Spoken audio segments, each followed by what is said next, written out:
메리 크리스마스. 네. 오늘이 성탄 감사주일입니다. 오늘 말씀의 제목은 같이 합니다. 예수 탄생 그 이후.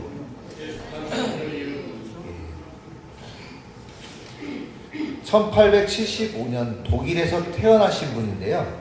이 사람은 평생 아프리카 사람들을 위해서 헌신하면서 살았습니다. 특별히 아픈 사람들을 고쳐주는 역할을 했거든요. 혹시 어떤 분이실까요? 제가 1875년에 안 살아봐서 잘 모르겠습니다. 그러신가요? 다시 한번 질문 드리겠습니다. 1875년 독일에서 태어난 이 사람은 평생 아프리카 사람들을 위해서 헌신하며 살았습니다. 특별히 그들의 병을 고쳐주고 그들을 돌보는 역할을 했었던 이 분은 누구실까요? 예, 잘 아실 텐입니다. 예, 그 이름은 알베르트 슈바이처 박사님이십니다. 자, 그렇다면 그의 직업은 무엇이었겠습니까? 제가 안 만나봐서 잘 모르겠습니다. 그런 건 아니죠. 예. 그의 직업은 의사입니다. 예. 우리는 슈바이처 박사가 의사라는 것을 잘 알고 있습니다. 그렇죠? 그런데 우리는 슈바이처 박사가 다른 직업 또 그를 설명하는 다른 것이 있다는 것에 대해서 잘 모릅니다. 슈바이처 박사는 교회에 파이프 오르간 연주자였습니다. 바로 음악가였습니다. 또 그는 탁월한 철학자였습니다. 그리고 그는 아주 뛰어난 개신교 신학자였고, 이 슈바이처 박사는 루터 교회 목사님이셨어요. 우리는 슈바이처 박사 하면은 의사라고만 알고 있는데, 그는 음악가였고, 철학자였고, 신학자였고, 목사였습니다. 자, 무엇을 말씀을 드리려고 그러냐? 성경에서도 직업이 의사였던 분이 있습니다. 누구일까요? 예, 잘 아실 겁니다. 바로 오늘 성경 본문에 기록을 하신 누가입니다. 누가는 의사이면서 사도 바울과 함께 복음을 전했던 선교사였습니다. 그러니까 누가 딱 하면은 직업 뭐가 나옵니까? 의사, 그 다음에 선교사, 이렇게 나오는 거예요. 그리고 예수님과 제자들의 활동을 구체적으로 연구해서 기록을 했었던 그는 역사가였습니다. 그러니까 우리가 누가복음을 접할 때 누가가 누구냐라고 하면 의사였고 선교사였고 그는 역사가였다. 이 생각을 가지고 성경을 접하면 이 누가복음 말씀이 훨씬 더 풍요롭게 이해가 되는 겁니다. 그가 소설가가 아니라 역사가였다는 것은 사실에 매우 충실했다는 것을 알 수 있습니다.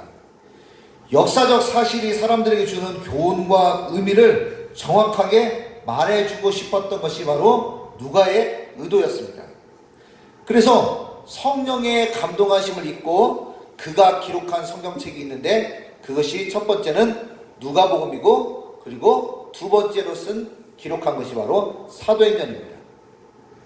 그러니까 우리가 누가복음을 읽을 때는 어떻게 읽어야 되냐? 누가복음을 읽은 다음에 요한복음을 읽는 것이 아니라 누가복음을 읽고 바로 사도행전을 읽어야 이게 하나의 책이 됩니다. 특별히 누가복음은 다른 복음서와 다르게 예수님의 탄생을 시간 순서에 따라서 구체적으로 기록을 했습니다.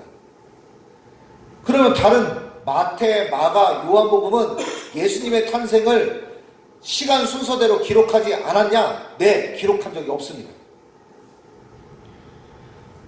사복음서 중에 예수님의 탄생과 관련해서 시간 순서대로 사건을 중심으로 해서 기록한 것이 바로 누가복음밖에 없습니다.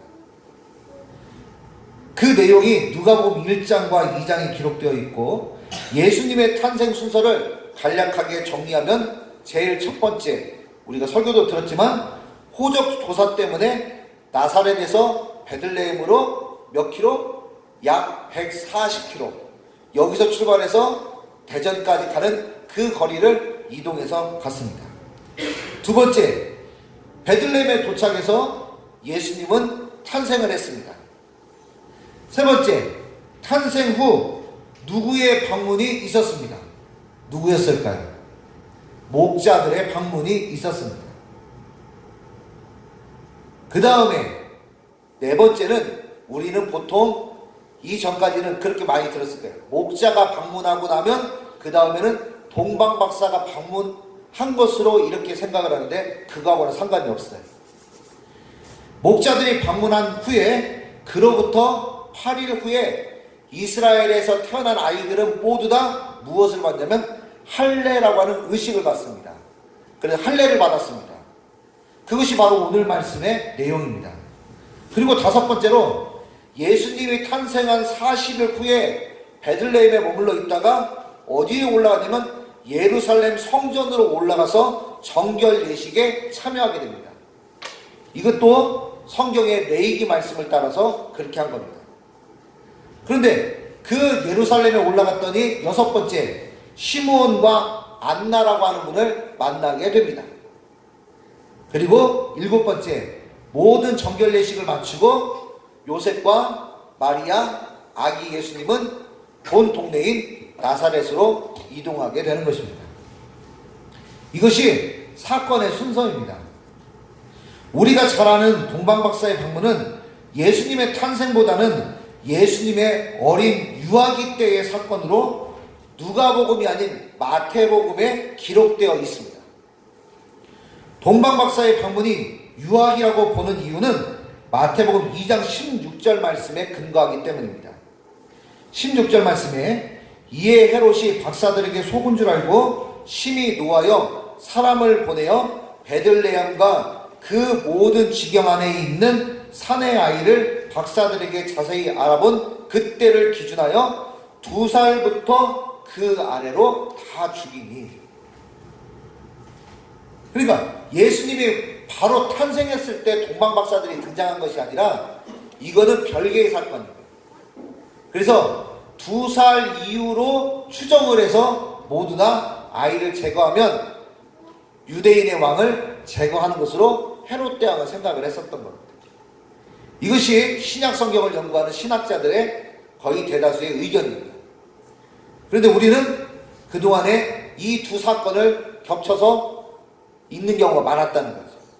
지난번 말씀 체험 교실 때도 말씀을 드렸지만 옛날에 예루살렘 베들레헴에 아기 예수가 탄생을 했는데 목자들이 왔고 동방박사들이 이렇게 왔습니다.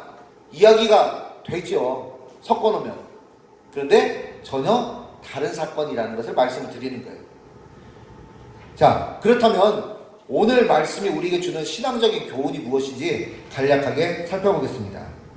첫 번째, 오늘 말씀에 등장하는 할례 또 정결 예식, 이거는 사실 우리랑 굉장히 생소한데 이것을 이해하기 위해서는 구약 성경에 보면 모세가 기록한 레위기라는 말씀을 우리가 좀 이해를 해야 됩니다. 이 레위기 말씀을 다른 말로 얘기하면 뭐라고 얘기를 하냐? 계명이다 혹은 율법이다 이렇게 얘기할 수 있습니다. 그런데 예수님은 또 예수님의 어머니 마리아와 또 아버지 요셉은 이 할례를 시행을 했고 또 정결 예식을 했습니다. 그들은 할례와 이 정결 예식을 하지 않아도 하나님을 사랑하고 하나님께 예배하고 하나님을 존경하는 사람이었어요. 그렇죠? 그들이 이것을 안 했다고 해서 신앙이 아닌 것은 아니었어요. 그런데 신앙이라고 하는 것이 무엇이냐라는 것을 예수님과 그의 부모님을 통해서 보여주는 거예요. 무엇입니까? 신앙이라고 하는 것은 하나님을 향해서 믿음을 갖는 것뿐만 아니라 그 믿음의 나타남은 뭘로 나타내느냐? 이런 실천으로 나타내야 된다는 거죠. 더 구체적으로 얘기하면 이런 하나님의 말씀에 주신 계명, 율법을 실천함으로 나타낸다는 것입니다. 또 한 가지 오늘 말씀이 우리에게 주는 교훈은 또 무엇일까요? 하나님께서 예수님을 이 땅에 탄생하게 하신 것은 그것은 전적으로 하나님이 하시는 일입니다. 하나님이 하시는 일을 우리가 굳이 막을 일은 없어요.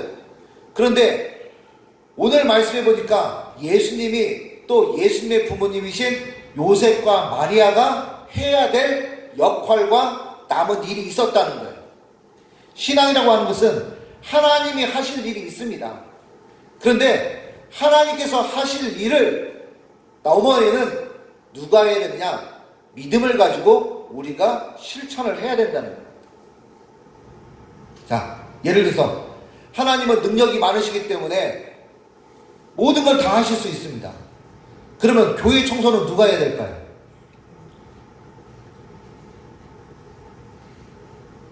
자, 하나님은 능력이 많으십니다. 주일날 식당에서 식사 준비는 누가 해야 될까요?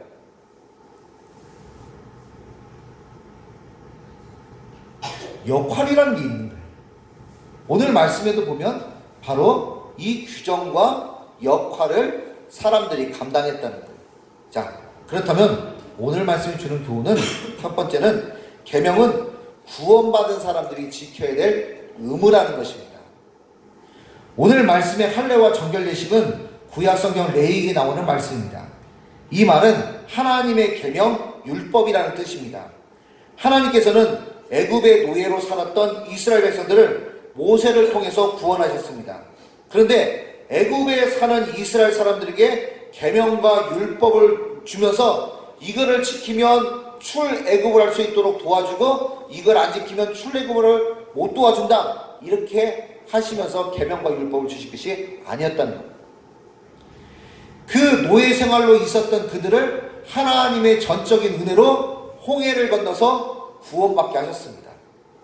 그리고 그들을 광야로 인도를 해서 시내산에 가게 했고 시내산에서 구원받은 하나님의 백성들, 이스라엘 사람들에게 하나님의 백성들이라면 어떻게 살아야 되는지 기준을 주신 것이 계명이었고 율법이었습니다. 오늘날에도 어떤 사람들은 계명을 지키지 않으면 구원받지 못한다. 율법을 지키지 않으면 구원받지 못한다. 믿음으로만 구원받는 것이 아니다. 라고 주장하는 사람들이 있는데 천만의 말씀, X예요. 여러분 주변에 많이 있어요. 그런 사람들이.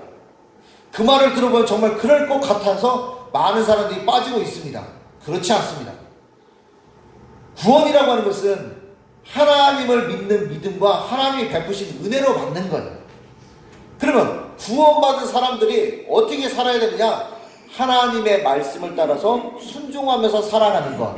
그것이 바로 하나님의 계명을 따라 살아간다. 이렇게 말을 하는 거예요. 하나님께서 우리에게 율법과 계명을 주신 것은 그 용도 자체가 무엇이냐면 구원받은 하나님의 백성들이 하나님의 사람답게 살아가는 지침으로 주신 거지 구원받는 조건으로 주시지 않았다는 거예요. 자, 우리 뒤에 찬영이가 앉아있는데 여기 앞에 보면 그랜드 피아노가 있습니다. 우리 찬영이가 이 그랜드 피아노를 어떤 용도로 사용할까요? 1번 숟가락, 2번 연주. 예, 그렇죠. 찬영이도 머리가 있어요. 자, 여기 화레이가 있습니다. 화레이에 여기에 갖다 놓은 용도가 있습니다. 자, 이 화레이 용도가 뭘까요? 용우가 축구를 좋아합니다. 축구를 좋아하는데 이 화레이를 축구공처럼 쓴다고 생각해 보십시오. 이 용도가 축구공입니까? 아니면 열을 내는 것입니까? 열을 내는 거죠. 무슨 말이냐?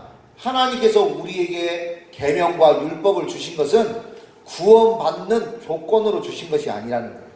그것이 아니고 구원받은 하나님의 백성들이 어떻게 살아가야 되는지 기준으로 주신 거라는 거예요.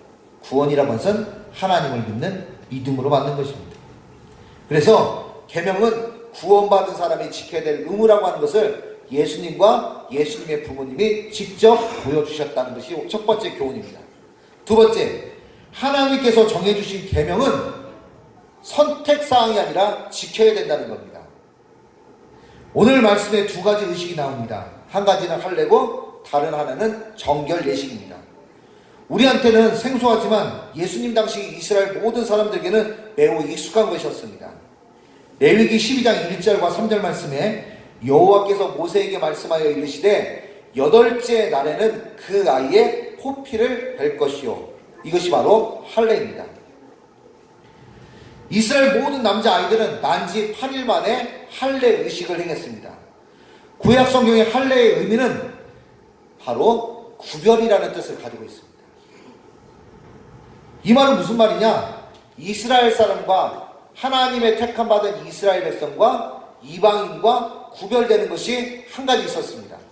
그것이 바로 할례입니다. 이것은 이스라엘 사람들이 하나님의 택함받은 백성들이 다르다고 하는 것을 보여주는 거예요.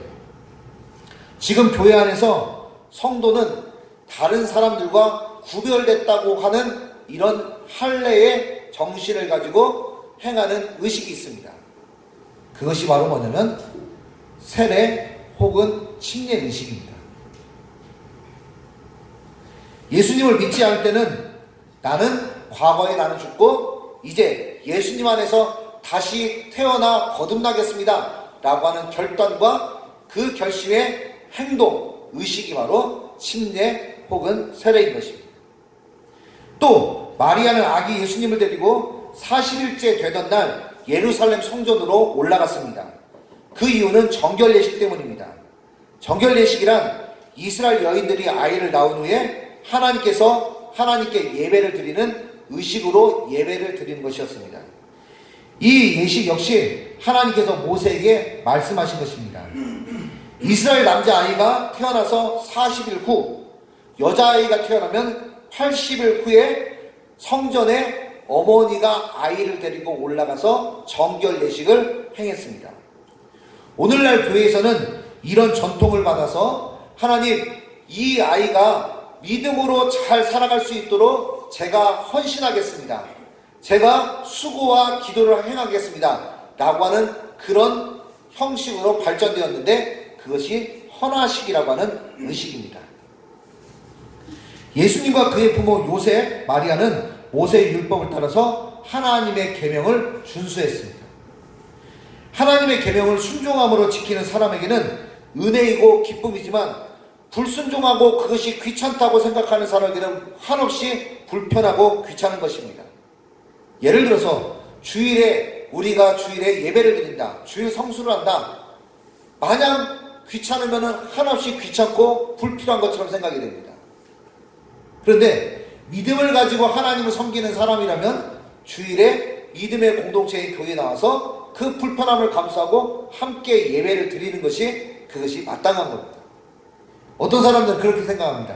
에이, 그냥 인터넷으로 예배 드려도 되지 않을까? 안 됩니다. 특별히 부득이한 상황이 아니고서는 그런 행동들과 발상 자체를 하는 것이 옳은 것이 아니에요. 신앙이라고 하는 거, 수고와 헌신과 인간적으로 볼 때 불편한 요소들이 있는 겁니다. 우리가 편하기만 생각했으면 하나님의 독생자이신 아들 예수님이 할례를 받으실 이유가 없었고 정결 예식을 참여를 해야 될 하등의 이유가 없었던 겁니다. 불편한 것이 결코 불편한 것이 아닙니다. 그런데 예수님과 요셉 마리아는 하나님과 가장 가까운 사람들이었지만 하나님의 계명을 직접 실천함으로 하나님을 섬기는 것이 어떻게 해야 되는지를 직접 보여주셨습니다. 요한일서 2장 3절부터 5절 말씀에 우리가 그의 계명을 지키면 이로써 우리가 그를 아는 줄 알 것이요 그를 아노라 하고 그의 계명을 지키지 아니하는 자는 거짓말하는 자요 진리가 그 속에 있지 아니하되 누구든지 그의 말씀을 지키는 자는 하나님의 사랑이 참으로 그 속에서 온전하게 되었나니 이로써 우리가 그 안에 있는 줄 아노라. 성경은 우리에게 계명 준수를 말씀하고 있습니다. 말씀을 맺겠습니다. 하나님의 계명은 구원받은 사람이 지켜야 될 의무이고 우리는 하나님께서 정해주신 계명을 지켜야 합니다. 이런 은혜와 순종이 우리 모든 성도들 안에 가득하시기를 예수님 이름으로 축복합니다. 기도하겠습니다. 전능하신 하나님 아버지 고맙고 감사합니다. 오늘 저희들이 예수님의 탄생 그 이후에 행하심들을 살펴보았습니다. 우리가 신앙생활하며 불편해하는 것들이 있다면 우리에게 능히 감당할 수 있는 믿음을 주시고 기쁘고 자원하는 마음으로 주님의 일들을 잘 감당하고 주의 계명을 지켜나가는 우리 모두가 되게 주시옵소서. 감사하며 거룩하신 예수님의 이름으로 기도합니다.